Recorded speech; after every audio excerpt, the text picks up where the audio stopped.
Baik, salam sejahtera, salam sehat. Semoga teman-teman selalu diberi kesehatan dan semoga selalu dapat mengikuti perkuliahan dengan lancar ya. Kali ini kita masuk ke materi selanjutnya. Ini ada elemen pokok rangkaian kapasitor. Setelah sebelumnya di materi sebelumnya kita belajar tentang resistor, resistansi resistor. Nah, kali ini kita akan mempelajari tentang kapasitor. Nah, apa sih kapasitor itu? Nah, kapasitor adalah komponen elektronika yang dapat menyimpan muatan listrik. Terdiri dari dua konduktor yang berdekatan tetapi terisolasi.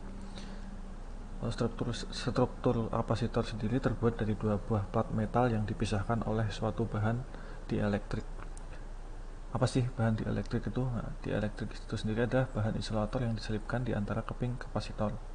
Bahan-bahan dielektrik yang umum digunakan ini contohnya udara vakum, keramik, gelas, dan yang lainnya. Nah, kapasitor ini satuannya Faraday atau Farad, F disimbolkan dengan F, di mana 1 F itu sama dengan 1 juta mikrofarad. 1 mikrofarad sama dengan 1000 nanofarad. 1 nanofarad sama dengan 1000 pikofarad. Nah, ini simbolnya seperti ini kapasitor. Nah, di samping memiliki nilai kapasitansi sendiri, kondensator juga memiliki nilai batas tegangan kerja atau working voltage. Kalau ada batas temperatur kerja ini perlu diperhatikan terutama untuk kondensator jenis elektrolit. Karena temperatur dapat mengubah cairan elektrolit dalam elko. Elko itu tadi kondensator jenis elektrolit ya, yang pada akhirnya dapat mempengaruhi perubahan nilai kapasitansinya. Konstruksi kondensator sendiri terdiri dari dua keping konduktor yang dipisahkan oleh bahan penyekat yang disebut dengan bahan dielektrik. Nah, fungsi bahan dielektrik ini untuk memperbesar kapasitansi kondensator. Bahan dielektrik tadi sudah disebutkan ya di awal ya, ada udara, keramik, kertas, kaca, dan lain-lain.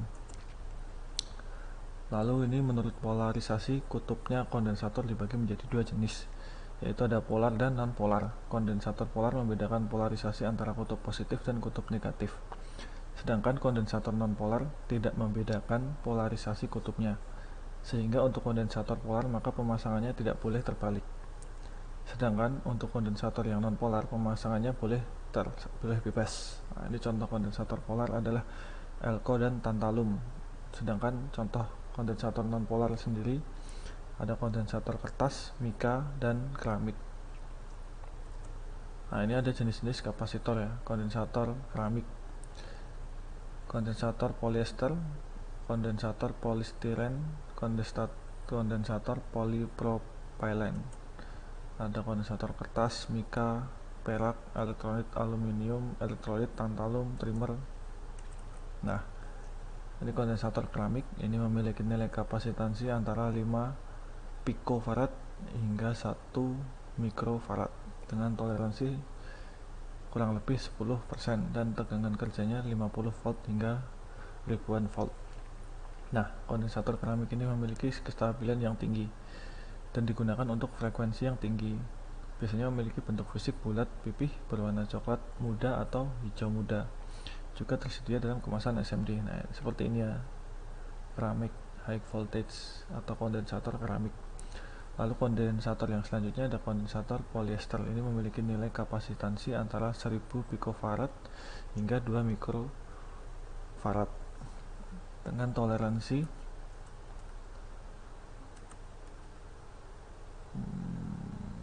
piko nano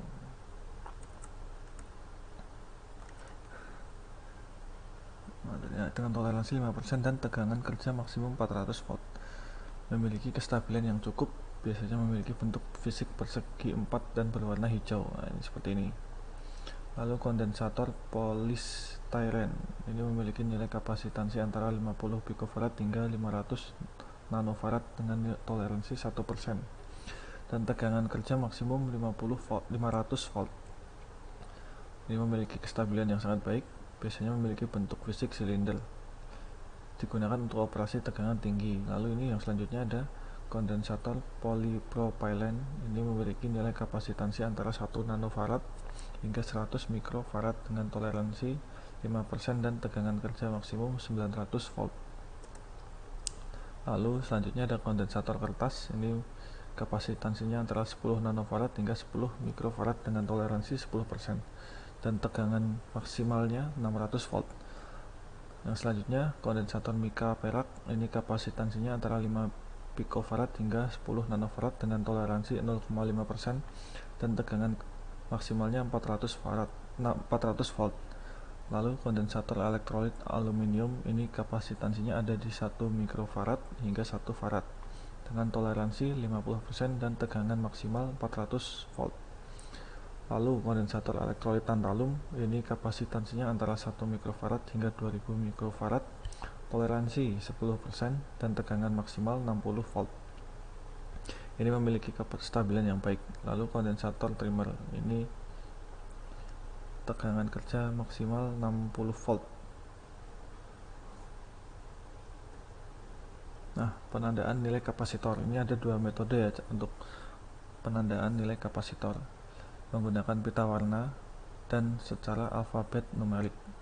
Penanda nilai kondensator dengan pita warna, ini penandaan nilai kondensator dengan pita warna biasanya diterapkan pada kondensator kertas, polikarbonat metal, kondensator polyester.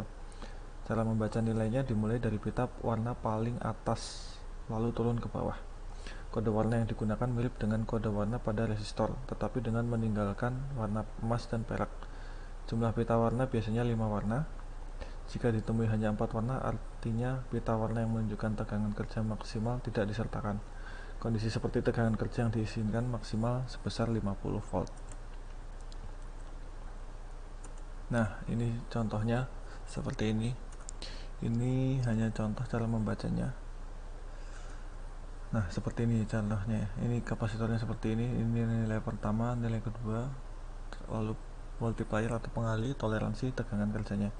Misal seperti ini, nilai pertama coklatnya berapa ini? 1. Nilai keduanya hitam 10, pengalinya oranye 10/3. Toleransinya 10% ya. Tegangan kerjanya merah 250 volt. Jadi 10 kali 10/3.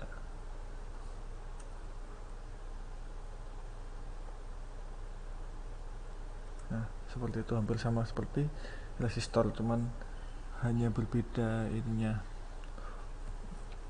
pengali dan angkanya. Nah, ini ada penandaan nilai kondensator dengan penanda alfabet numerik, merupakan metode yang paling sering digunakan, di mana nilai dari kondensator dicetak dengan menggunakan huruf dan angka pada badan kondensator. Penggunaan angka untuk menyatakan nilai kapasitansi dan tegangan kerja, sedangkan penggunaan huruf untuk menyatakan toleransi dan satuan. Nah, contohnya seperti ini. Kode kondensator 562 joule 100 volt, artinya besarnya kapasitansi 56 kali 10⁻². Picofarad. Kode J artinya besarnya toleransi 5% dan 100 volt, artinya tegangan kerja maksimal 100 volt. 100 NJ artinya besarnya kapasitansi 100 nanofarad, dan kode J artinya besarnya toleransi, J tadi bukan joule ya, joule ini kode besarnya toleransi. Kode kondensator 100 mikrofarad 50 volt, artinya besarnya kapasitansi 100 mikrofarad dan besarnya tegangan maksimal adalah 50 volt. Nah, seperti ini lebih mudah ditulis seperti ini ya. 224, nilai pertama 2, nilai kedua 2, pengalinya 4, ini 10/4. Lalu J, toleransi J berarti 5%. J ini F, J 5%, tegangan kerjanya 100 volt. Nah, seperti itu. Nah, lalu ini untuk kapasitansi kapasitor, ini didefinisikan sebagai kemampuan dari suatu kapasitor untuk menampung muatan elektron pada level tegangan tertentu. Nah, rumusnya seperti ini. Q sama dengan C dikalikan V. Apa Q, apa C, apa V. Q sendiri adalah muatan elektron dalam C, coulombs. Nilai kapasitansi dalam F, farad. Besar tegangan dalam volt. Nah, ini ada kapasitor keping sejajar. Kapasitor keping sejajar adalah kapasitor yang terdiri dari dua keping konduktor yang dipisahkan oleh bahan dielektrik. Kedua keping kapasitor dihubungkan dengan baterai.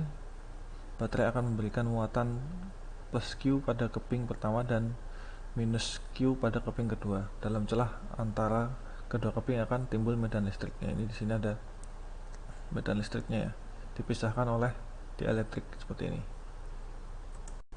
Nah, untuk penghitungan kapasitansinya, untuk menghitung medan listrik ini ada E sama dengan Q. Ini apa ya? Permitivitas vakum dikali luas penampangnya. Tegangan ini ada V sama dengan E kali D QD per permitivitas dikali luas penampang. Untuk kapasitasnya C sama dengan Q per V, atau bisa juga dengan C sama dengan permitivitas kali A dibagi D dengan D. Nah, ini apa saja sih ini E, Q, V ini apa nanti. Nah, ini simbol-simbol tadi itu adalah ini. C itu untuk kapasitas kapasitor, satuannya F.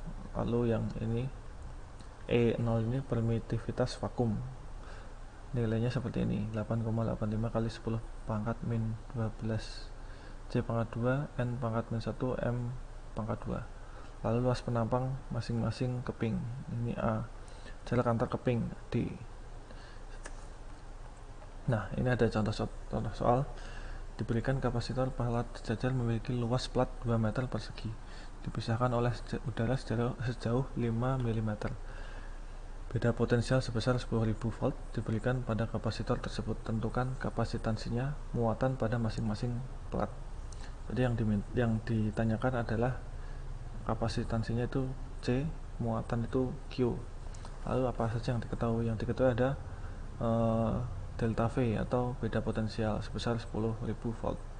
Lalu luas penampang 2 meter persegi. Lalu jarak antar kepingnya ada 5 mm. Nah, ini untuk solusi untuk kapasitor plat sejajar, kapasitansinya dapat diperoleh sebagai berikut dengan menggunakan rumus yang ini tadi ya.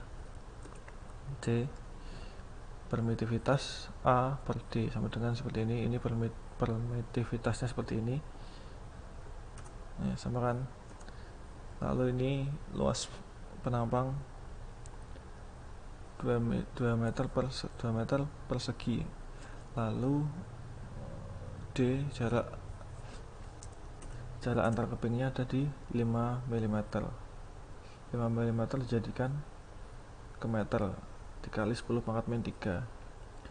Lalu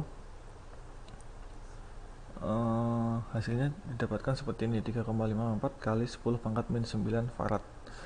Lalu dijadikan, bisa kita sederhanakan menjadi mikrofarad, 3,54 mikrofarad, karena 10 pangkat min 9 disederhanakan menjadi mikrofarad. Lalu untuk muatan pada masing-masing platnya ini, cara menghitungnya Q sama dengan C kali delta V.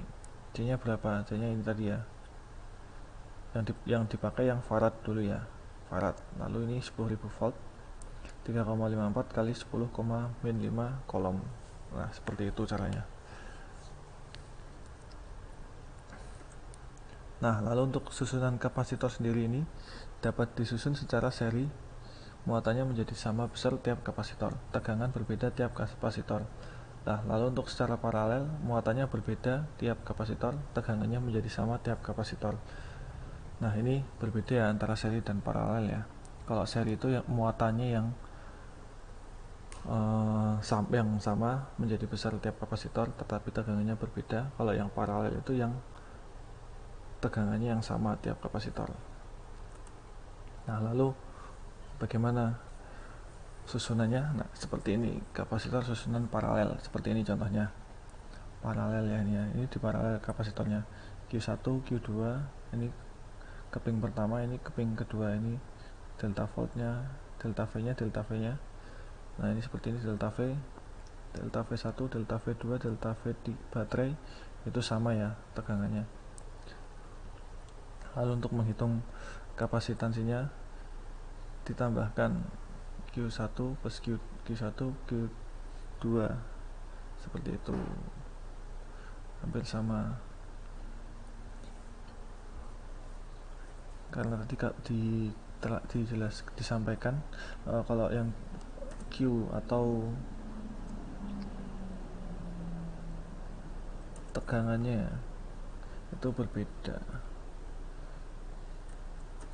Lalu untuk kapasitor susunan seri, untuk yang seri sendiri ini Q nya sama, delta V nya yang berbeda, Q nya sama, Q itu tegangan jadi sama, delta V muatannya berbeda tiap kapasitor.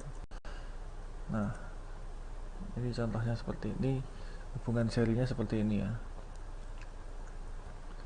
muatan sama, tegangan dibagi-bagi, kapasitas ekuivalen atau kapasitas gabungannya seperti ini, C gabungan Q per V, Q1 sama dengan C1 V1, Q2 sama dengan C2 V2. Untuk menghitung Q nya Q1 sama dengan Q2 itu sama. Lalu untuk menghitung V nya ini kalau V1 ya Q bagi C1, V2 Q bagi C2. Lalu untuk menghitung V totalnya ini V1 plus V2 sama dengan Q1 per C1 tambah Q per C2. Ini bisa digunakan menggunakan ini atau ini. Oh ini seperti ini ya, V1 itu ini, V2 itu ini. Nah, cara menghitungnya seperti ini.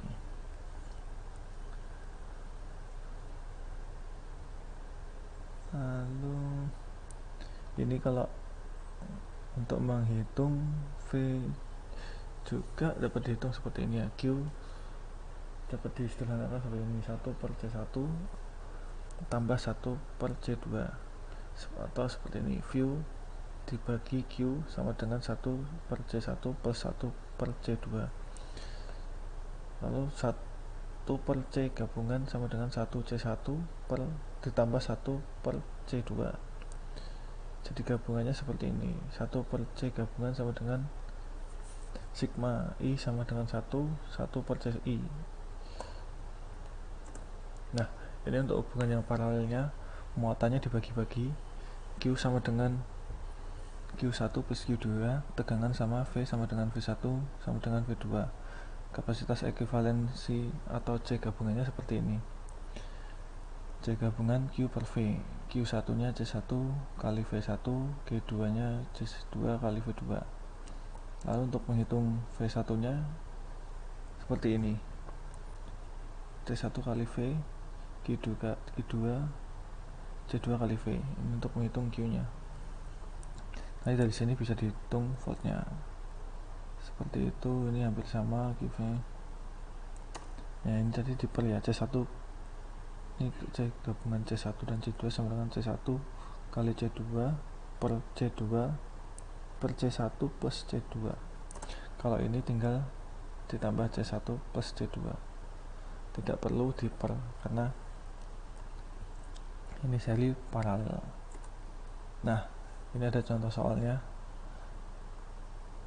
ada 3 buah kapasitor, C1 3 mikrofarad, C2 1 mikrofarad, C3 2 mikrofarad dirangkai seperti terlihat gambar di bawah ini, dihubungkan dengan sumber tegangan 2 volt ini.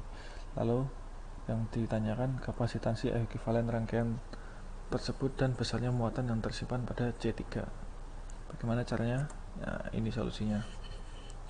Diketahui C1 sama dengan, oh ya ini rangkaiannya apa ini? Paralel ya, ini paralel. Lalu kalau ini dan ini nanti jadi seri.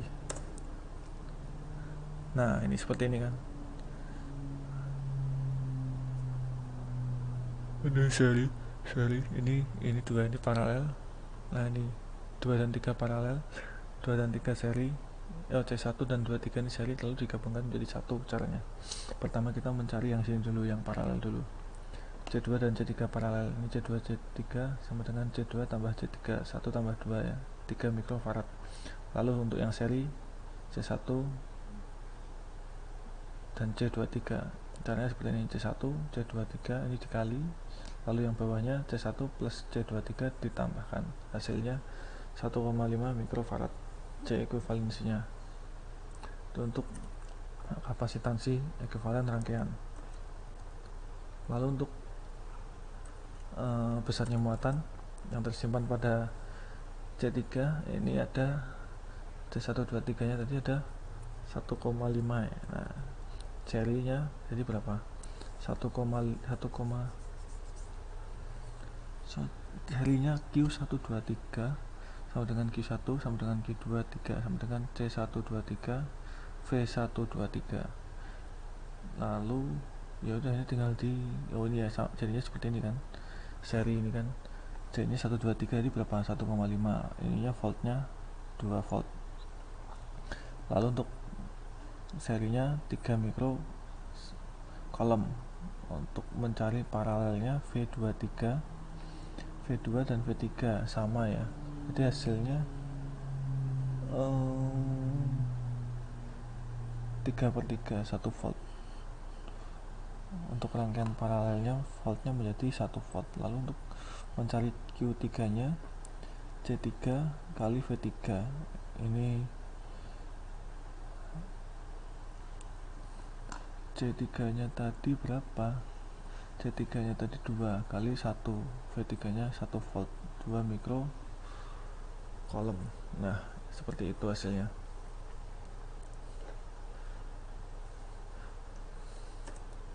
Nah, sekian untuk elemen rangkaian kapasitor. Nanti itu ada latihan soal, nanti bisa diberikan untuk tugasnya, nanti kalian kerjakan di rumah. Nanti kalau misal masih ada yang bingung bisa ditanyakan, atau kalian bisa baca lagi referensi-referensi tentang kapasitor.